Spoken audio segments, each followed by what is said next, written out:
Hey guys, I just want to show you this Zojirushi rice cooker. This is great for cooking rice, all types of rice, any type of rice you want. I love it. It always does such a great job. So let me show you some of the features. First, we'll pop the lid open. We'll show you inside.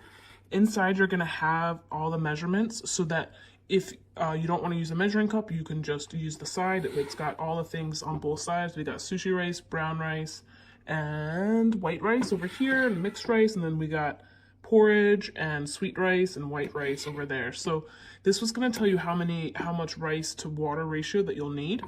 It also comes with 2 measuring cups that you can use. I just don't know where I put mine, so it's nice to have everything right on this as well. So then you put the rice and your water in there, you close it up, you're gonna pick what you want from the menu. So if you click this menu button, you see this arrow starts to move.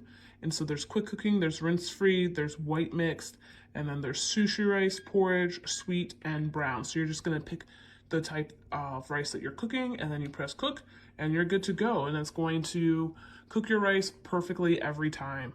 The other cool thing about it is if you want to make rice tonight, but you want to set it up so that it's ready for when you get home, it's got this timer button here, so you could prep everything in the morning and then have this timer go off in 6 hours or 5 hours. You change it to whatever you want, and that way you could have rice in 2 hours if you wanted, or 6 hours. So it's really awesome to have that feature. And then it also has this keep warm feature, so that it'll keep your rice warm for an hour or two or whatever, if you're not using it right away. So overall, awesome rice maker. Definitely recommend this.